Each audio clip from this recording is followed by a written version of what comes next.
Hello, everybody. It's Cody Long from Oak Ridge, Tennessee. It is Thursday, February 24th, 2011, I think. Anyways, I wanted to post this on here. It's about dreams, prophecy dreams, messages in dreams.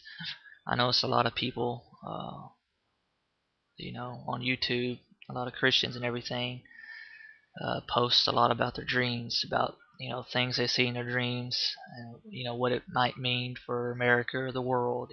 They see events happening and all that they claim are prophetic dreams, and I think some of them are really prophetic dreams. Then again, a lot of them are just dreams. And what I'm going to post is probably just a dream, but it's kind of been aggravating me and everything. So I wasn't going to post it, but it's just something keeps on compelling me to go ahead and post it. Plus, on top of that, I had a second dream that is in relation to the first dream, and I'll tell you about the second dream after I tell you about the first one. But the first one is weird because it's very detailed. I do not, whenever I wake up, if I've had a dream, I can't remember it. I'm one of these people that I remember like one small fragment of it, and that's it. I can't remember anything else about it. But these two dreams I'm going to tell you about are two that I can remember every single aspect of it, from start to finish, everything in between, every little detail. So what I'm going to do is tell you about it, and then if you had a similar one, or see any symbolism in there that I don't know about, then go ahead and send me a message or comment or whatever. Anyways, okay, the first dream, I was standing on a street, and the street was made out of a weird material. It wasn't concrete, but it wasn't dirt. It was brown, but it wasn't dirt or concrete. And around me were a lot of different people. I didn't know them. None of them were friends of mine. I had no idea who these people are or were. And we were just, it was like a festival type setting. We weren't just going from point A to point B to get our daily stuff done. We were actually there for a reason, and we were all looking upward. And what we were looking at was a really tall glass building, a glass tower, and around the glass tower where it was other building. I'm gonna call them buildings. That's what they kind of were. Big glass buildings. You can see through them. But a bunch of them, different sizes and everything. But the biggest one, the tallest one, was at the very front of them, and it was different though. It was still glass, but it was in layers. Like one was plain glass, you could see through it, and then the next level, the next story or whatever, was like had like a tint to it, like a reddish tint, and then clear, and then red tint, clear, red tint, all the way up. And at the top there was two pavilions, sticking out. Why you have pavilion at the very top of a building, I don't know, but it was out there. Like it looked like two wings, at the very top of the building, sticking out there. And then all of a sudden there was movement behind the tallest building, some kind of movement. I couldn't really catch it, even though the buildings are all see-through because they're glass. I don't know why, I just couldn't catch what the movement was. And then along with the movement there was a sound. It wasn't an explosion or anything like that, like a bomb or like a plane hitting like the World Trade Center or anything like that. It was nothing like that. It was a weird sound, but it was loud. And whenever that happened, all the glass towers or glass buildings that surrounded the biggest one with the wings or whatever on it, all the buildings just went down.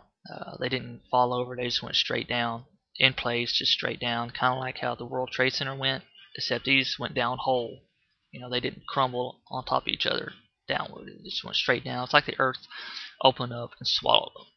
And I do not remember the tallest building being swallowed up or anything like that. I don't remember it falling. But whenever the rest of them fell, or were swallowed up, there was no debris, there was no smoke, there was no dust, there was no nothing. Like when the World Trade Center fell, when the Twin Towers fell, there was all that smoke and everything that came billowing up. There was nothing like that with this one. And whenever that happened, we all started running. We all started running, and the earth started shaking. It was shaking all around us, and we kept running. we were afraid, obviously, and I was a little bit excited for some reason, and something told me to turn left. So whenever I turned left, it wasn't like a voice that told me, like a voice of an angel or anything like that, tell me to turn left. It just instinct, I guess, or whatever, just told me to turn left. And when I did that and started running, I looked over my left shoulder and I noticed that people were following me. A few people, weren't many of them following me, and everybody else was just scattered everywhere, running different directions and everything, hollering, and everybody was afraid, obviously, because there was still an earthquake going on. So we ran up. I mean, these people following me ran up this like a small hill or mountain or whatever. It was pasteurized. It was green, just a bunch of nice green, green scenery. We ran up it, and when we got to the top of it, uh, everything stopped. The ground wasn't shaking no more. There was no more earthquake. There was no more nothing. Everything just kind of settled down. So we stopped there and we looked around. They didn't say anything to me. I didn't say anything to them, which I thought was kind of odd. Now looking back on it, but we all looked back towards where we came from, and we didn't see any buildings. I didn't even see the big tall one with the weird things on the side of it. I didn't even see that one. And whenever I turned back, I looked to the left, and when I looked to the left, there was, down the other side of the hill, there was my old home, back home in Texarkana, Arkansas. That's where I was born and raised and grew up until 2003 when I moved to Tennessee. Yeah, but it was just like I remembered it from whenever I was a kid. Like it's home sweet home, And it was just there, and that was it. I woke up. I'm sorry if there's no cool blood and guts and gore and all that cool stuff and angels and demons and all that. I didn't hear any voices, or nobody told me to tell you guys anything. But that dream, just it's been killing me ever since. It's been just on my mind, especially after what I'm about to tell you about the second dream. Which in the second dream, it was actually a couple of days ago. I walk into this office and it was set up like a psychologist's office, like a counselor. And I was brought in and I met the woman. And by the way, this woman was everything I looked for physically in a woman. She was tall, dark hair, had natural beauty, wore like no makeup or anything like that. But she was gorgeous. Like I said, she was tall. She wasn't skinny, but she wasn't big. And she was like dressed real nice and everything, like you would expect a professional woman to be dressed like. And we met and everything and shook hands, and she told me about her credentials, and she said I'm a Christian. I've been a Christian, all my life. All this stuff about Christianity and everything, and I got my degree here. She explaining her stuff, credentials and all that, and she said now I need you to lay down here on the couch and close your eyes and begin to tell me about this dream that's been bugging you. It's been on your mind. So I was like, okay, So I laid down and closed my eyes, and she was okay. Go ahead and begin.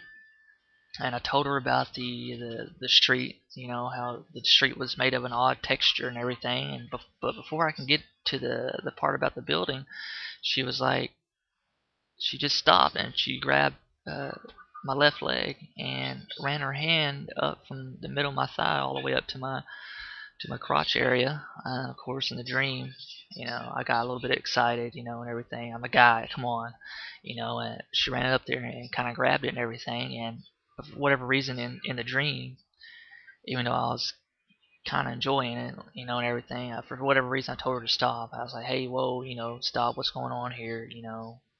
What are you doing?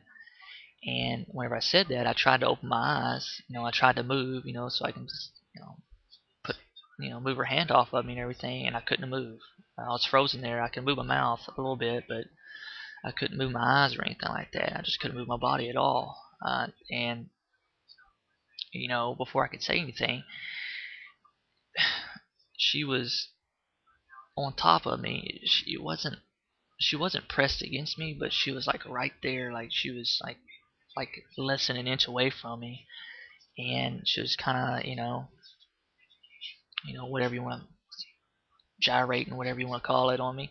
And she her mouth was like right here on my neck, and she she didn't kiss me or anything like that, but she was breathing on me, breathing on my neck, and then she worked her way up to my ear, and she said, I remember these words specifically. She said, "Don't you know evil's gonna win? Evil's gonna win. Don't you know this?" And of course I was, that kind of scared me. Where's this coming from out of left field? You were just trying to jump my bones a second ago. Now you're, what's up with this? And I tried to tell her, I tried to pipe in, something, about God and Jesus and everything like that. And before I could verbally state that, she just, it was like she read my mind. She was just like, "Don't even give me that. I do not believe in that. You know, do not give me that Christian crap." And there's some choice words in there in between that. Say, don't even try it. Don't even try it. And that was it. And I woke up from that dream. So I'm not sure if there's any kind of message in there or symbolism. If any of you people have had similar dreams, or recurring dreams, or anything similar to that, or think what may have you know been going on there, I would like for you to message me, or just put a comment on here or whatever, and I'll get back in touch with you. I hope this didn't bore you too much, and hopefully somebody will. Hopefully it's just a dream, it's a weird dream. Well, weird two dreams. Maybe hopefully it's just my mind playing with me or whatever. But yeah, go ahead and send me a message if you know what's up with this stuff. All right. Talk to you later. God bless.